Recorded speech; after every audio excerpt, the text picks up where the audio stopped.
Okay, calm down. You got nervous, man. You got nervous, man. Okay, calm down. Hello and welcome to the Katie Halper Show. So excited to be here with you all tonight. We have a wonderful show coming up. We have two parts of a show, which we love to give you, not just one part, but two. So the first half, we're going to be talking to John Rogers, who is a screenwriter and the creator of the television series Jackie Chan Adventures, Leverage, The Librarians, The Player. Rogers also co-wrote the films American Outlaws, The Core, Catwoman, and Marry Me, and co-wrote the story for the film Transformers. Then during the second half, we're going to be joined by journalist Michael Tracey and historian political scientist Aaron Good. But before we start the show, just want to remind people, please do like the stream. It's an easy way to support the show for free. You just give it a thumbs up. It's a good way to push back at the corporate overlords who try to control our lives. So just give it a thumbs up. Also subscribe if you haven't already. You just hit the subscribe button and then the bell so that you don't miss any of these streams. If you can become Patreon supporters at patreon.com/The Katie Halper Show. Again, that's patreon.com/The Katie Halper Show. That way you get to hear the full show and see the full show. If you're watching this live, you get to see the whole thing. But if you're watching this later and you want to see the full debate about JFK between Michael Tracey and Aaron Good, then the way to do that is by going to patreon.com/The Katie Halper Show. Also, we're doing a call-in right after this. So right after the stream, join at call-in. The link is in the description. Call-in's that free app where I basically take your calls. So without any further ado, we are going to bring on our first guest, who is a member of the Writers Guild of America Board of Directors, as well as that creator of all those programs and movies that I just mentioned. John Rogers, welcome. Thank you for having us on, Katie. We really appreciate it. Of course. So tell us why you're out on strike. What are the issues that you're striking over? Well, the short term is the AMPTP has lost its mind. The long explanation is that, unfortunately, over the last 10 years, writer pay in television, film, and comedy variety, with the advent of streaming and then adjustments we made during COVID to keep the business going, that we then didn't earn it back when we were able to get back into working on a more regular situation, has decreased across the board, both pay and working conditions and writer power. For television writers, even though and everybody out there has known, the last 10 years has been peak TV. It's been some of the greatest television ever made. You've seen an explosion in streaming, but at the same time that the company's profits have soared, the median pay for a television writer has dropped 4%, and adjusted for inflation has dropped 25%. For feature writers, they haven't seen a pay increase since 2018, and their income has dropped about 14%. And comedy variety writers are not covered. They really have no minimums when their content is made for streaming service. So when you see everything on YouTube, or you go watch clips of your favorite comedy variety show and nightlight show, they have a loophole where they say, well, this is promotional, so we don't have to pay you anything for this. But of course, for the first 15 days, which is when that is in force, that's when the only time anybody ever watches these clips. Nobody does a deep dive on the Conan monologue, 2 months later. And so all of these people's work has been, well, some of us are comedy nerds. Yeah. I was a stand-up, yes. But this is the thing, is that in all three general fields that the Writers Guild of America covers, the writers have just lost money during this massive expansion. So this strike is very much not about trying to get money for the future. It's trying to claw back the losses of the last 10 years and protect ourselves to what we see as growing abuses that we're seeing the beginnings of now, that we will know will only get worse in the future. And what is it like right now on the picket line? It's week 3, so it's enthusiasm. For a lot of young writers, this is their very first action. I actually was walking with a kid who's like 25, and he turned to me. He's like, "Am I a communist now? I think I have to tell my dad about." I'm like, "No, you're not. It's okay. Your dad's still going to love you." So people are excited, and it's a weird mix, because for a lot of people who have been suffering under really bad working conditions. I know it's weird to say writers are under bad working conditions, but we also make television. We produce television. We're in physical production. And these conditions have been made intolerable by the companies over the last few years. There's a feeling that we've been so not in control for years now that the ability to stand on a picket line and maybe affect some change to our actions is really invigorating everyone. For a lot of people, it's their first action. For a lot of people, it's their first feeling of being united with other writers. We're indoor children. We don't often gather in groups, particularly outside. A lot of feature writers are blinking in the sun and a little shocked to see all these other writers. But this is, it's a lot of enthusiasm. And this enthusiasm is probably going to have to carry us for a while. So it's great to see. What can you tell us about the Writers Guild of America, about its history? Writers Guild of America was formed roughly 90 years ago. It was one of the first entertainment guilds, and it is over the course of its 90 years.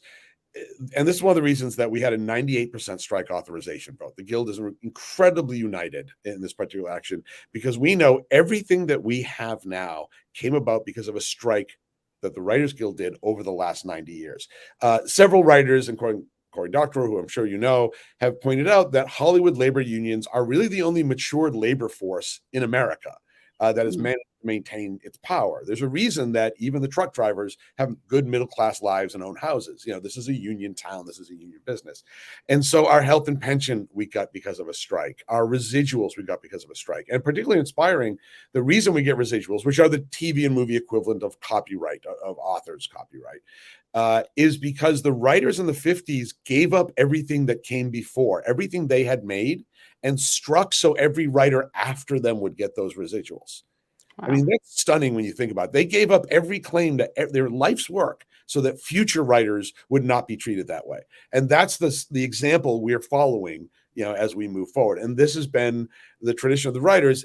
During the 70s and 80s, there were a lot more strikes. That really thinned out. And then the last strike was the 2007-2008 strike that we did in order to get jurisdiction over the internet. And how did that work out?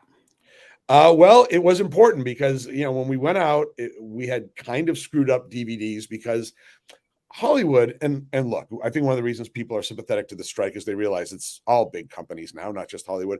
Whenever there's a new distribution model or technology, they always say, well, we're not sure it's going to be profitable. Could you give us a break on this and maybe just not take the profits? And we did that with DVD and we got screwed. We didn't get any of that money, and that was billions of dollars. And so when the internet was coming, the writers smartly said, well, this is going to be a thing. And the companies were like, oh, we don't even know if streaming is going to be any money. We don't even know there's a future. It's just promotional. And so we struck for 100 days. And the Directors Guild actually negotiated a pattern that we were able to lock onto.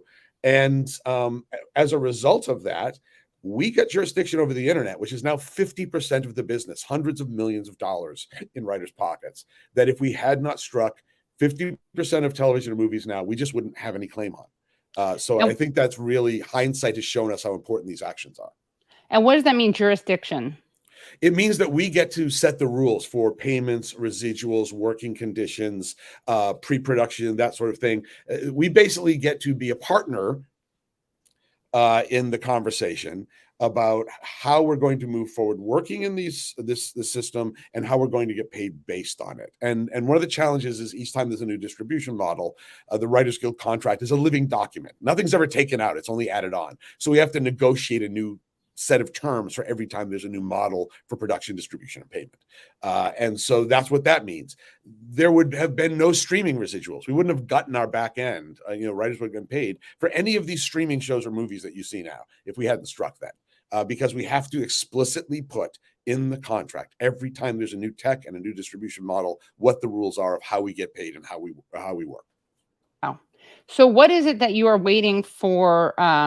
What is it specifically that you're waiting to happen? We're waiting for them to come back to the table because we consider this an existential strike, an existential labor action, because we saw not just our pay and the financial elements really run down over the last 10 years, but the very structure by which we made television and film. We had a very profitable system in place that was also good at promoting the health and welfare of the writers and the mentorship of writers. You would start as a young writer, you would be mentored by older writers, you would go to set and work with actors, you'd learn how budgets work, you'd go into post-production. And so by the time you had a couple of years experience under your belt and wanted to go create a show or write a movie, you knew the business. And what they've done over the last decade is they've basically figured out how can we pay the least amount of writers, the shortest amount of contracts, as separated from production as possible, and still get a show out of the other end of it. And they really used COVID to really work out some of these experiments, because they said to us reasonably, well, we can't have writers on set. That's another infection vector. Okay, well, we'll stay home. For the first time, we won't be on set. And then when it was like, well, can we start going back to set? Well, no, we have the new budgets. Don't have you in there anymore. We don't do this anymore. And so this strike is very much about the future of how we make entertainment and the quality of entertainment, because we're not training young writers to come up, and because the contracts are tightened up and the number of writers being hired is smaller, just at the time, just in the first few years that writers of color and queer writers and women are starting to move into the system and move up, that's when they're killing these starter jobs that are this pipeline for new voices to get in. Read into that what you will, but we don't think that should stand. And someone wrote in the chat, how does John feel about the various production pauses and shutdowns that have occurred so far? Is it a sign of greater solidarity among other unions, Teamsters, etc.? You know, we have got unbelievable union solidarity this time. That we had a meeting at the Shrine, a big rally at the Shrine, where we had every Hollywood union in that room for the first time in the history of Hollywood. And Lindsay Doherty from the Teamsters got up and she tore the roof off the joint. I mean, she was amazing. And she told us, she's like, if we see a sign at the gate, the trucks will turn around. And they have. Very much, we got spotty enforcement back in 2007, 2008. It was a very different labor environment. As you well know, labor wasn't really looked upon with the favor that it is now. But I think that what happened is all of the unions in Hollywood realized this is one fight. This fight with the writers is nerdier and they wear more glasses than this fight over here, but it's the same fight against the same bosses who want to downgrade our ability to make a middle-class living and grind us down as much as they can, not to break even, because these companies are all wildly profitable, but to edge out just even a tiny bit. So me and every member of the board and every member of the Writers Guild is ecstatic that we have this labor union unity. We have SAG-AFTRA out on the lines with us. We have IATSE out on the lines with us. It's just been a revelation to see what a united labor front can do. And we have shut down multiple shows and multiple movies. We have had a real effect on their physical production pipeline that they depend on for their economic health. Yeah, I'm going to ask you about the profit model in a second, but another question we got is WGA aware that the CGI people are experiencing similar abuse? Might they collaborate? Yeah, I mean, the VFX people, VFX and VO, a lot of the stuff that is blended from like animation and video gaming, they're the bleeding edge of that. Unfortunately, we're not in the same union, and the VFX aren't even kind of spottily unionized. So because labor laws were written in the 50s in America when they're fighting communism and are extremely reactionary, we are restricted by what we can do with some other groups that we're not organized with. But we are going to endeavor to reach out and work with these groups, both in the present and the future, to create even more unity moving forward and trying to bring protection to all these other fields. But we're 100% aware of that. And talk about the profits that are being made right now as people claim that they can't afford to pay writers. Well, it's interesting because they always say, oh, we're under a squeeze, we're doing layoffs. And the companies have averaged between $28 and $30 billion in profit, not revenue, profit, every year for the last 5 years. And the reason they feel squeezed is not because they're not profitable, because Hollywood is a mature industry. And anybody who's been following what's been going on in American business for the last 30 years is going to sound like a very old story. It's a mature industry, and so it's really hard to go in and make a killing in it and a fortune in it. But what if you make the point of it not profit, but growth?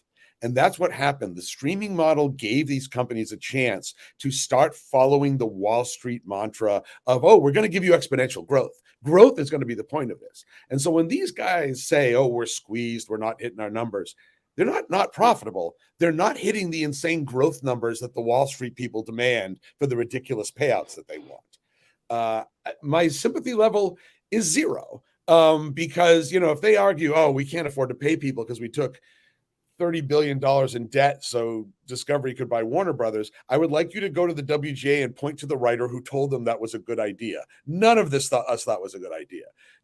The stuff we do, which is make entertainment, movies and television, comedy variety shows that is profitable, People love them in this country. People love them in other country. You are making money selling it. We would like our percentage of that money, please. That's it. Right. And how much do you think, much are shows able to critique, this kind of shifting gears a little bit, but how possible do you think it is for shows to critique the system, whether it's the television system, the streaming system, capitalism? How much critique is allowed? Uh, what's the old joke? You can imagine the apocalypse, but not the end of capitalism. Right. I think that every show does their best. And look, it's so weird. We're working with multi-billion-dollar companies to make entertainment, and they give us a certain amount of freedom. When we were making Leverage back in 2008, we started. It was right after the crash, and we were ferociously anti-capitalist. We made the bad guys rich people, and all of our bad guys were based on real people doing real corporate crimes. We pulled trial testimony to put in the characters' mouths. And much credit to Michael Wright at the time, who was the president of TNT, because he got a phone call from Atlanta where the bosses were about every 3 or 4 weeks, where someone would be on the phone angrily shouting like, "Is this socialism on my channel?" And Michael would be, "No, it's a con and heist show. It's fine." But look at the irony, and there's no way around it. When Leverage came back, we were on Amazon's Freevee, and so we are working within a system that we are working with the people we are critiquing, but at the same time, we got no notes about our plot lines. And so is that because they're giving us artistic freedom, or they consider us harmless? I don't know. Right. But I think that's the challenge that everyone faces, is we are stealing and borrowing power. And then how you use it is up to the individual moral fortitude of the show creators and writers and performers on that show. And Leverage is great and has a very righteous framing. I don't want to give it away, but it's Robin Hood thieves. We steal from the rich and we make them miserable, because that's the bonus. We also make them miserable and we give them right. But look at Severance, which is absolutely a late stage capitalist commentary. Yes. You could not get more specific about it. It's made at Apple. And Severance was just shut down because of our labor action. They actually suspended filming. And so there's enormous levels of text you could pick apart there. A labor action against the company that's making it, stopping the company from making a show about people trapped for that company. Right. But it's what makes culture interesting. Yeah. I didn't realize until I was having dinner with a friend who works in this industry as an actor, but she was telling me that some shows are already created and shot and they're just not released because it's not worth it financially. What has happened, and this is a very new thing, because of some of the buyouts and the mergers, some of these companies found themselves loaded up with debt. It's classic hedge fund equity crap that we've seen happen to, it started in manufacturing, moved to retail, and now it's in the information economy. And they just needed something to write down their expenses so they could go back to Wall Street and go, look, we shaved our expenses, reward us, give us, justify our bonuses to the board. And one of the ways they realized that is like, wow, we've got a whole movie sitting over here that got made. If we just never release it, we get to write off that whole $90 million. Done. Wow. And that's years of people's lives and work. And they just went, well, it's a better tax write-off. I don't know how much money it'll generate us as a release. I know it's going to make me some money as a tax write-off. And this is a very brand new thing. Yeah. That's awful. It's awful. I mean, this is what's fascinating is this is the same sort of late stage capitalism, vulture capitalism that has lived in manufacturing and retail, moving into the information economy. And I think kind of very amusing for some of us who've been doing this for a long time, kind of shocking a lot of the petite bourgeoisie who are in Hollywood, like, wait, but my face, the leopards, no. I mean, that's very much where a lot of people in Hollywood are right now. Even the execs at these companies are terrified because they realize for the first time, our bosses realize they're expendable to their bosses. And you had mentioned before we started streaming that there were some creative protests and you guys were managing to make people's lives miserable. Can you talk about that? Yeah, I mean, I think that one of the good things is you really shouldn't have picked with writers. I mean, we just sit around all day thinking about stuff. So not only have there been some wonderful protests that have gotten groups together, we had the African-American Writers protest at Disney and the Asian American Pacific Islanders protest. We had a mariachi band outside Netflix. And I have a friend who's an executive at Netflix, and I talked to them and they said, yeah, that was great. Our life was hell for that day. I'm like, well, that Right. was the point. They actually tried to put a sign outside Warner Brothers from the Burbank cops, like, remember, honking your horn is a misdemeanor and we will ticket you. And they did that specifically because the people at Warner Brothers were getting sick of it. But that's because people driving are supportive. People driving are excited to see anybody out on a strike line these days trying to shove back against the bosses. And we have a couple other fun, creative things coming down the pike I'm not allowed to talk about, but Okay. we're going to make sure that it stays interesting for the next few weeks. There's this kind of narrative that or discourse that we saw a little bit, and we addressed this last week, where some people are like, oh well, writers, they're not real workers, and TV writers are just creating propaganda, and a kind of lack of empathy for writers. And as we pointed out last week, it's a very good way to help the bosses to have this divide and conquer Look, I framing. mean, I would have thought relative privation would be something we had given up by Yeah, now. But, right. look, I completely understand that. It's very hard to look at somebody whose job is to not necessarily lift stuff. The jobs that I used to do when I was younger, I admit I'm biased. Can I swear on the podcast? Okay. Yes. Yes. I completely, when I meet writers, I tend to hire writers who have either lifted shit or taken shit. Like that is my parameter for whether I like you. Like, what was your first job? And I get that. But we are out here making entertainment for you. It's not just propaganda. It is an artistic expression. The Americans was not propaganda. Better Call Saul and is not propaganda. This is people trying to talk about society and the world around them. I mean, if you want to tell me what the propaganda message of Yellow Jackets is, please, I'd love to hear it. And I think that's kind of the thing is like, yes, there's always an element of corporate entertainment, which is going to, we have had a real problem with propaganda, and post George Floyd and post 2020, the writers have had a serious discussion about it. Brooklyn Nine-Nine tanked their entire show because of that, because the writers literally felt in good conscience, I can no longer write this anymore. And so, even some of the more mainstream shows have tried to deal with it in what limited way they can without alienating their audience and their bosses. And so, yes, I get that, but that's a really good way to other a group of writers, a group of workers who are trying to establish a precedent, not as maybe a specific precedent that what I get in my contract will help you, but a labor precedent, which is we picked a fight and we won. And every time a union picks a fight and wins, that makes somebody else go, maybe we should unionize. Like trees. The best time to start a union was 100 years ago. The second best time is today. And every time a union wins, no matter what that union is, it helps everybody. Yeah, and we had on someone last week from the who was a UPS driver and a Teamsters member, and he's been going to the picket line here in New York City because he says this is how you build a working class movement. Yes, quote him. 100%. Yeah. We would not be nearly as effective as we are if the Teamsters waved. They're like so delighted to see us. They wave to us and they turn the trucks around and spin back around. There's no middle class in America, and it's because we forgot this. Because we started to think, oh, that job isn't my class and that job isn't my class. No. Do you collect a salary? Are you a capitalist or are you a worker?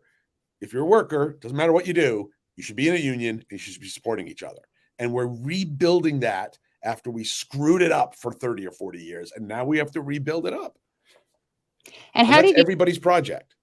Yes. Amen. And how did you become a writer? What's your arc? I was actually, I was doing a physics degree at McGill University in Canada, and I started doing stand-up as a hobby. I went up there because I had a great degree. I was born in the States, and I had a great physics program. And I wanted to write, and I started doing stand-up as a hobby to learn how to write dialogue. And I kind of fell into, remember they gave every heavy-set white guy a sitcom, like for a while back in the late 90s? Well, I got one for a minute and a half.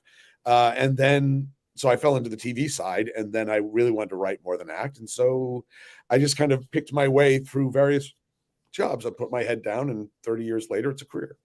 Nice. And what are some of your favorite shows? That are on now? Well, or from wherever. Better Call Saul just ended. So that's really crazy. So Diplomat's great. Yellow Jackets is really fantastic. Hightown, I really love.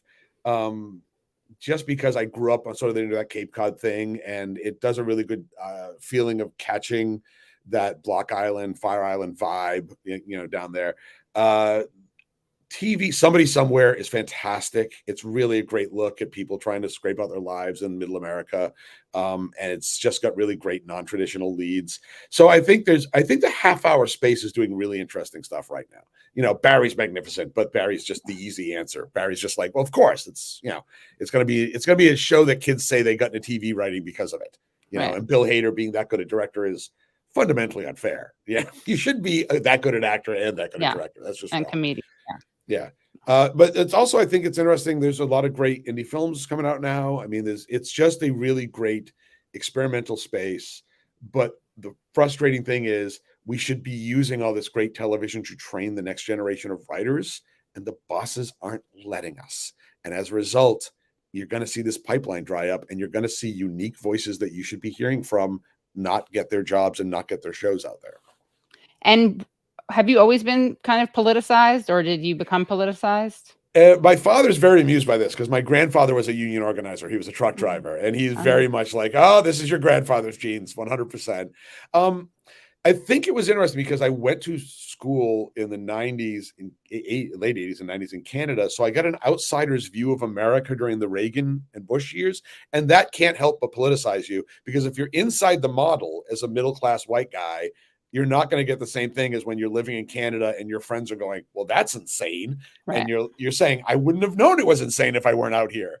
So yes, I was not radically politicized, but then as I began to work more and more with the companies, you just see bad behavior and you just start fighting against it. And you're on one side or the other. I mean, that's why I hate this sort of, why does everything have to be partisan? Because there's two sides, and one is on the side of power and one is not. Pick your side. And so to whatever limited degree I've been able to do, I've done that. And also I'm a giant nerd, so I read a lot, and there you go. What are some books that you recommend? I'm really loving, I'm going to screw up her last name, Maria Mazzucato's The Italian Economist. I'm reading The Value of Everything, which is her history of the theory of value theory. All her stuff is great. Went back and read Bruno Latour. We've Never Been Modern. Just the Donut Economy, and I cannot remember the name of that writer. I'm very sorry. But basically, I also wind up getting sucked into researching the thing I'm writing about. So whatever I enjoy reading about disappears as I wind up diving into forensic pathology or whatever the hell I'm writing about now. So, right. And what are you working on now?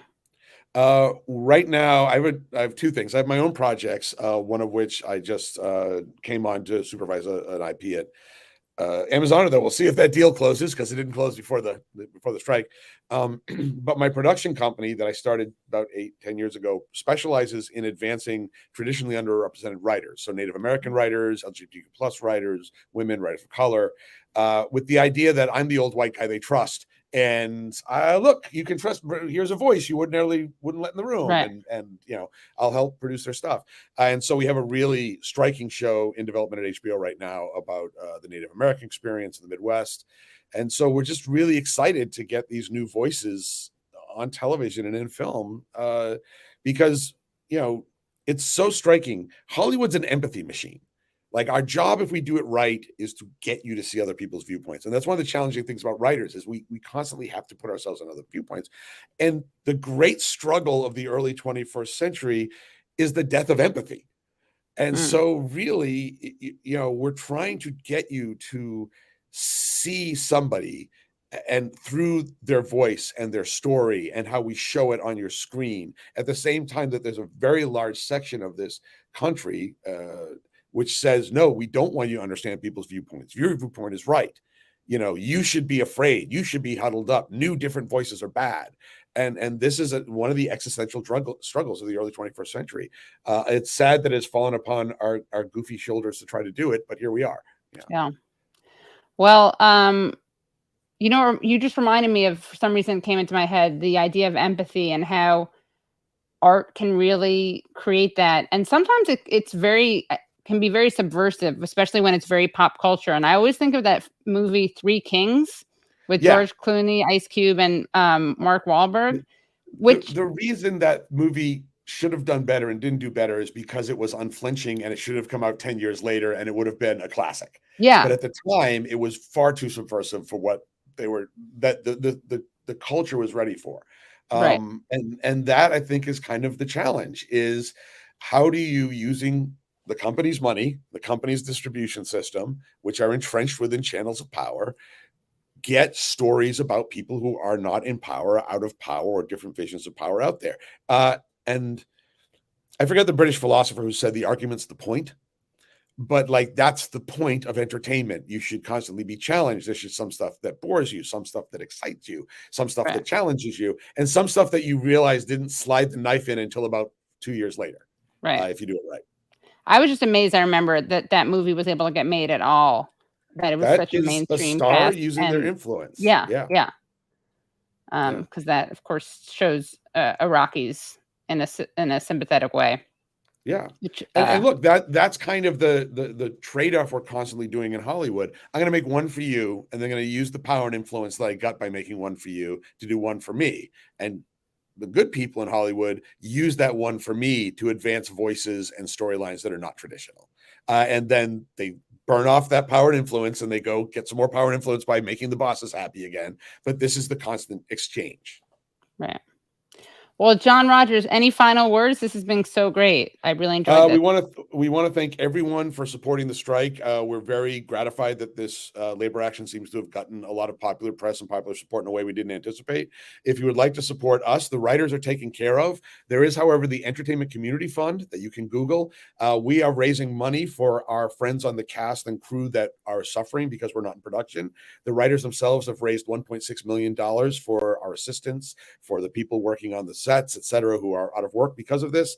If you want to contribute even $2 to $5 over there, we'd appreciate it, because it doesn't go to us. It goes to our friends who are out of work because of this action. Great. Well, thank you so much, John. Thank you very much for having me, Katie. Thanks.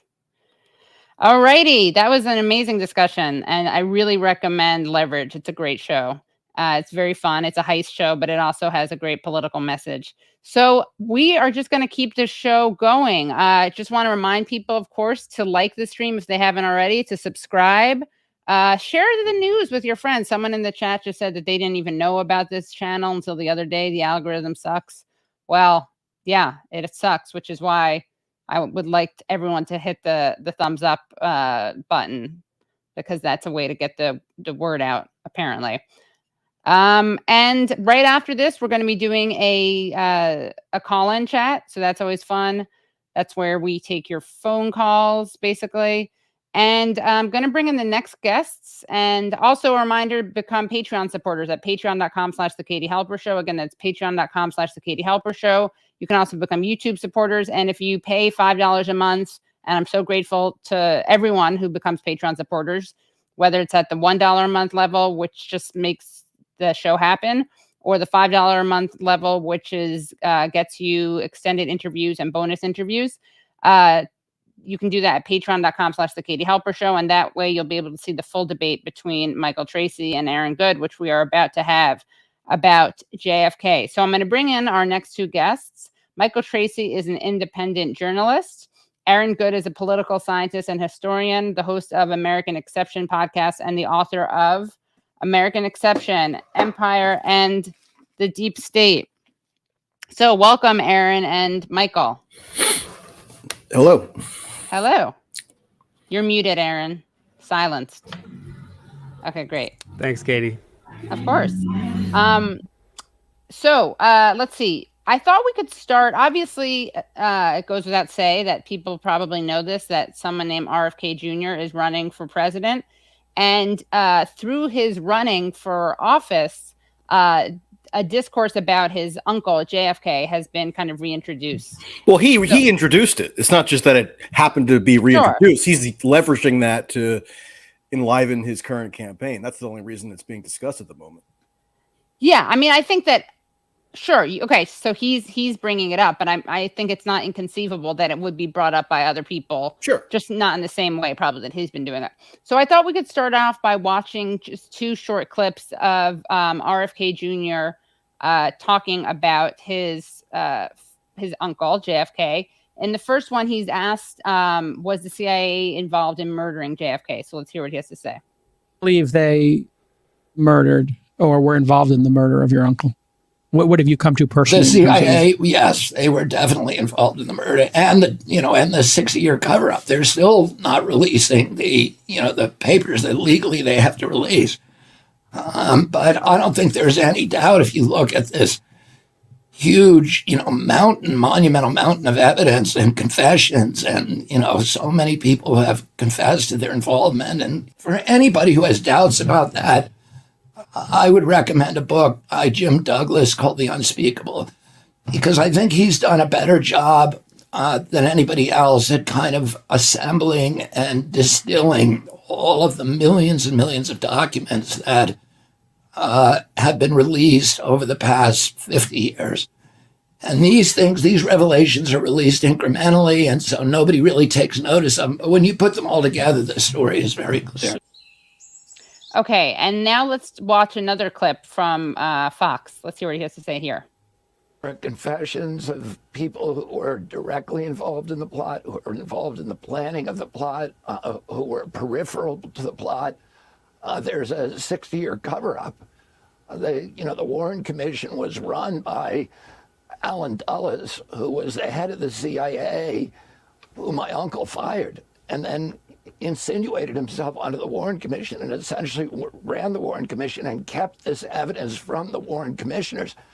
By the way, when Congress, 10 years later, investigated the crime with much more evidence than the Warren Commission had at its disposal, Congress found that, yeah, it was a plot. It was a conspiracy. There were multiple people involved. And most of the people in that investigation believed that it was the CIA that was behind it, because the evidence was so overwhelming to them. My father, when he investigated Jack Ruby, he found out that Jack Ruby had been deeply involved with Carlos Marcella's mob, with Sam Giancana, and all the people who were all of those mob leaders, Santos Traficante, who were the Havana casino owners, who had been recruited by the CIA in the Castro murder plot. So they were all working together in cahoots with the CIA. By the way, the day that my uncle was killed, I was picked up at Sidwell Friends School and brought home. The first phone call that my father made after J. Edgar Hoover told him that his brother had been shot was to the CIA desk officer in Langley, who was only a mile from our house. Yeah. And my father said to him, "Did your people do this?" His next call was to Harry Ruiz, who was one of the Cuban Bay of Pigs leaders who had remained very, very close to our family and to my father. My father asked him the same question. Then my father called John McComb, who was the head of the CIA, and asked him to come to the house. McComb came over, and when I came home from Sidwell Friends School, my father was walking in the yard with John McComb, and my father was posing the same question to him. Was it our people who did this to my brother? So it was my father's first instinct that the agency had killed his brother. Sorry, I kind of buried the lead there, but by pressing pause too quickly. But it was my father's first instinct that the agency had buried his brother. So there's a lot to debate here, like who killed JFK, RFK as a candidate. But I thought we could start somewhere that, Michael, you kind of started here. You tweeted something out kind of sarcastically. Let's see. Let's show Michael's tweet. Did you download his tweet, Brad, or just the video of the tweet? Is this the footage of? Here it is. Yeah. Okay. So Michael writes, "Wow, I just found this footage of JFK saying in September 1963 that he's going to withdraw from Vietnam. This is why they killed him only 2 months later, 3 exclamation points. And now let's play this footage." These people who say that we ought to withdraw from Vietnam are wholly wrong, because if we withdrew from Vietnam, the communists would control Vietnam. Pretty soon, Thailand, Cambodia, Laos, Malaya would go, and all of Southeast Asia would be under the control of the communists and under the domination of the Chinese. And then India, Burma would be the next target. So I think we should stay. We should make it clear, as Ambassador Lodge is now making it clear. While we want to help, We don't see a successful ending to this war unless the people will support it, and the people will not support the effort if the government continues to follow the policy of the past 2 months. I hope that will be clear to the government. It should be. After all, they've been conducting this struggle for 10 years, and I admire what the president has done. He's been counted out a number of times. I'm hopeful that he will come to see that they have to reestablish their relationship. Okay. Can I just give a comment on that real quick? Yeah. Okay, so clearly that was intended to be a sarcastic remark on my part, in that he's saying the diametric opposite of a pledge to withdraw from Vietnam. And even so, I was inundated with people who were convinced that it was evidence of what they had long assumed and what is now being reinforced to them through the vehicle of this strange RFK Jr. quasi-presidential campaign, which is that eureka bombshell evidence that JFK was on the verge of withdrawing from Vietnam, even though he's saying the exact opposite. Because so the interpretive frame that's being kind of popularized here, and had been in the past, but now has like this different tinge to it with a different sort of ideological valence given this RFK campaign, is such that every piece of evidence, every data point that is unearthed is actually evidence for this theory of RFK Jr. carrying forth the mantle of the Kennedy dynasty, being this bulwark against the deep state. And so they interpret everything through that lens, so they can come away with the exact opposite conclusion of what JFK in plain English is actually articulating there. What say ye, Aaron? Good. Yeah, there's plenty of people around Kennedy who were saying that he was withdrawing from Vietnam. I think the clearest encapsulation of the policy was from Kenny O'Donnell, who was a close confidant of JFK, and he said that JFK told him that they were going to withdraw after the election, that if he withdrew now, there would be another Red Scare, so he couldn't do anything until after the election. But that was what he told Kenny O'Donnell he was going to do. Additionally, you have pretty much everyone around him in the top of the national security state saying that Kennedy was withdrawing from Vietnam. His defense secretary, Robert McNamara, who not only was saying that this was what was happening, but he wrote a memoir about it. After the Oliver Stone movie, which used John Newman's JFK in Vietnam as a resource. He's a historian who wrote his dissertation on JFK in Vietnam. This prompted McNamara to go ahead and tell the story about how they were maneuvering to withdraw from Vietnam after the election, and it basically confirmed what Oliver Stone put in his movie. So you have Robert McNamara saying it, but that's testifying against interest. He would have known, and it's pretty damning because he prosecuted the war under LBJ. You have Max Taylor from the JCS, head of the JCS. He said he was pulling out. Arthur Schlesinger, even McGeorge Bundy in the 2000s, he is near death, and he's working on a memoir with this guy named Goldstein. And he finds, looking at the documentary evidence that was shown to him, that he realizes for the first time that not only was Kennedy withdrawing from Vietnam, but he was withdrawing from Vietnam in a way that kept him, McGeorge Bundy, the national security advisor, out of the loop. So Kennedy knew that the Cold War insanity at the time, and even within his own administration, was such that coming out and just saying I'm withdrawing from Vietnam is impossible. So he was lying.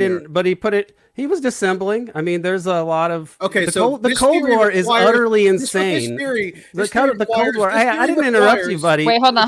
Tracy, I didn't interrupt you, so let me finish here. Okay, and then you'll respond. Yeah. The Cold War was foisted by Wall Street people who during World War II planned it, that this was going to be, that the U.S. was going to go for empire. A few years later, they more or less lay out the Cold War. And by the time Kennedy takes office, this is established that the Cold War is just the reality that everybody has to exist in.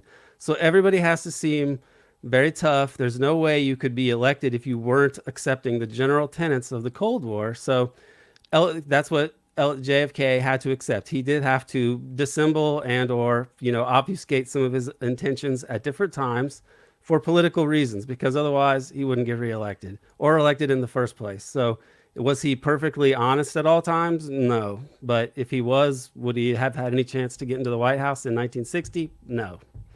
Okay, well, I mean, this theory, which is not generally based on hard, tangible evidence, but rather on after the fact speculation and wishful thinking as to what would have been done if this timeline had gone in a different direction. It has to presuppose that everything in the evidentiary record that's actually based on Kennedy's own statements or his own actions, it was just this elaborate ruse. So JFK had to have been a chronic liar in order for this alternate theory to have any credibility whatsoever. So if the argument is that Kennedy was a chronic liar, okay, I mean, that would seem to cut against this notion of him being this savior-like figure. Now, a lot of these reinterpretations did come in the aftermath of the Oliver Stone movie, and it had been a while since I had seen that movie, so I went back and looked at some of the contemporaneous coverage, and I forgot about this particular quote, which is actually pretty telling. So this is the main character in the movie, or one of them anyway, Jim Garrison, who is this New Orleans district attorney who thought he was going to prosecute the case, proving that there was a conspiracy that led to the killing of JFK, where he says in one of his dramatic kind of crescendo orations that, quote, "We have all become Hamlets in our own country, children of a slain father leader whose killers still possess the throne. The ghost of John Kennedy confronts us with the secret murder at the heart of the American dream."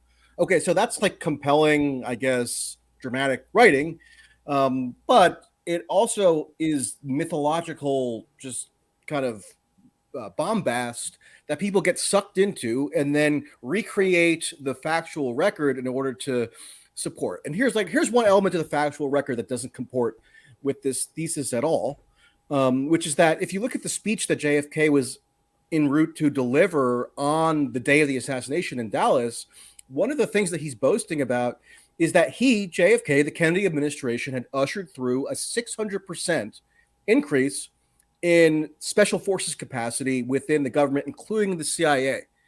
After the killing of JFK, once LBJ takes over, LBJ ramps down the assassination program that had been run out of the White House by way of John F. Kennedy and Robert F. Kennedy to assassinate Castro.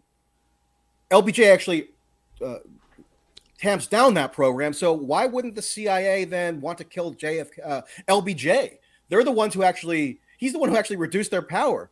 In June of 1963, John F. Kennedy signs a CIA drafted order that drastically increases the combat authorizations of the CIA in Vietnam, thereby expanding their purview radically in terms of their war-making powers. And on and on and on with this. I mean, all the countervailing evidence automatically gets kind of repurposed as signs that JFK was just hostage to circumstance, right? So when he was running in 1960 against Richard Nixon and was condemning the Eisenhower administration and Nixon for being softies on Cuba and letting communism run rampant in the Western Hemisphere, that was just because it was, political necessity, had nothing to do with his own agency. So everything is just this like broader sort of mythological interpretation of JFK rather than one that actually adheres to the factual record. And another thing I'll note on this, which is interesting, is that if you go back into the archives around in the early 90s when this JFK Oliver Stone movie was first released, it's amazing how much agreement there is among observers and commentators on the asinine mythological element of this movie, among people who don't ordinarily agree with one another on lots of important stuff. So, Noam Chomsky, Seymour Hersh, Alexander Coburn, Christopher Hitchens, Daniel Ellsberg, all these people were agreeing with one another about how Ellsberg was a consultant on the movie JFK, and he endorsed the film or the book JFK and the Unspeakable that RFK just mentioned. So, and he also says JFK was pulling out of Vietnam. Daniel Ellsberg didn't say that. Exactly. He absolutely does. He said it to me in front of a whole crowd of people. What's the exact quote? Okay, so leave aside Ellsberg then if you'd like, although he did write in his memoir that one of the things that radicalized him to come out with the Pentagon Papers and put his life on the line essentially was that the missile gap that JFK ran on in the 1960 election to condemn Nixon and Eisenhower as being softies was a total fabrication. That was one of the things that Ellsberg emphasized as to Not causing him JFK's to- fabrication, though. It was CIA told him that. Oh, okay. So nothing is ever. See, this is what I'm talking about. Nothing I'm just is ever saying the he's not fault. the. He was just Nothing saying is what ever was the told res- to him. Well, and when he then- found out later, he was like, "What? You mean we actually don't?" Once he took office, so he was surprised to learn that. Once he took office, he ordered the biggest peacetime mobilization or militarization campaign that had been undertaken in U.S. history, the biggest since 1940 under Roosevelt in World War II. That was what Kennedy actually authorized and implemented in terms of tangible policy action, not like wishful thinking or interpretation of motive. That's what he actually did. And he had this maniacal obsession with assassinating Castro in conjunction with his brother RFK Jr. And then on the day, there's no evidence for that whatsoever. Of course there's there is. no Look up- written evidence. The only written evidence on this bevy case, of written evidence. no, There's there's a bevy none at of written all. evidence. There's Look up- an inspector general report that the CIA did after JFK died, and they said in this inspector general report, the agency was acting without presidential authorization. These were approved under Eisenhower and never authorized by Kennedy. They were operating without presidential approval to assassinate Castro. This is the CIA's own word on the matter. There's an absolute bevy of evidence, including words from years later from the CIA director that was appointed by Dick Kennedy. Helms. Well, Dick Helms actually lied about it. Well, Dick Helms he was convicted for perjury, so he's a convicted liar. So nothing the CIA did. So when John F. Kennedy drastically expands the authorizations of the CIA to engage in war-making activity in Vietnam, or when he uses them to launch a failed invasion of Cuba, and then continues to obsess with Cuba along with his brother for years later. None of that redounds to him in terms of responsibility. It's all this like external imposition on him. If that's the framework to understand presidential action, then nobody's ever responsible for anything. I mean, it makes absolutely no sense. Why is it that in the aftermath of the assassination campaign, in the aftermath of the JFK assassination, Lyndon Johnson actually negates or removes the authorizations of the CIA to carry forth their assassination campaign?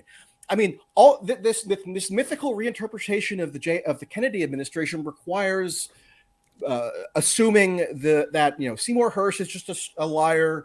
The factual record, as presented by such a wide variety of actually dispassionate analysts, is wrong, and we have to go through these like secondhand myths that are being retold by people within the Kennedy orbit who are trying to reframe the history to make the Kennedys into these savior figures. I mean, after the Tet Offensive, there's a clear political shift where Robert F. Kennedy, gearing up to run for president himself, tries to assert some sort of divide between him and the Johnson administration on Vietnam policy, and is actually condemned for it at the time. Joseph Alsop, who was a columnist, said that it was a fraud for RFK to try to assert some sort of discontinuity between the Kennedy administration policy on Vietnam and the Johnson administration policy on Vietnam. And that's further reinforced by when RFK first entered the Senate after being elected in 1964. He gave a major speech on the floor of the Senate applauding Lyndon Johnson for refusing to capitulate to anybody who would be calling for a withdrawal, which was denounced as a betrayal of the Kennedy policy. So, in other words, if Lyndon Johnson had agreed to withdraw from Vietnam at that point, according to RFK, speaking on the floor of the Senate, that would have been a betrayal of his brother John F. Kennedy's policy in Vietnam, and so he was applauding the refusal to withdraw. And you could go on and on and on with this. Yeah. And you have to, but it takes an interested. Let me just let reframe Aaron everything as like respond this to that. crusade against the deep state to come up with a different interpretation. Okay. So regarding the assassination plots, there's not a single document that you can point to that attributes responsibility or awareness of an approval of assassination plots. The main document on it is the CIA's Inspector General report, which years after Kennedy's death said that the CIA was acting without presidential approval. So that doesn't prove anything, because you can never disprove that, like, somebody, you know, didn't do something or whatever. But regarding the Vietnam issue, there actually is a written record, and I have some of it right here. Well, thank you both so much. Where can people find you, Michael and Aaron? Find me in the back alley with my my fist raised to take me on. I don't know. You can Twitter, Substack, etc. That's fine. Okay. You're M. Tracey at Twitter. Yep. And I have the American Exception podcast on Patreon. And if anyone is interested in a whole lot of material related to the Kennedy assassination, I've got a whole series with interviews from Oliver Stone, James Galbraith, David Talbot, Jim DiGenio, lots of people. So I hope you can check that out. And this should be an interesting election cycle, I'll say. So, Katie, thanks so much for having us on here. Yeah, of course. And I'll be at call-in right now. And Michael and Aaron, if you guys want to join, I don't know if you're free, but feel free to.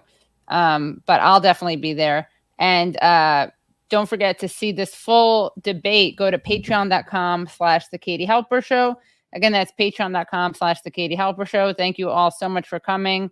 See you next week. We'll have more of these debates. And yeah, you guys are the best. And see you on call-in. The link is in the description. Bye, everyone. Okay, calm down. You got rivers, man. You got rivers, man.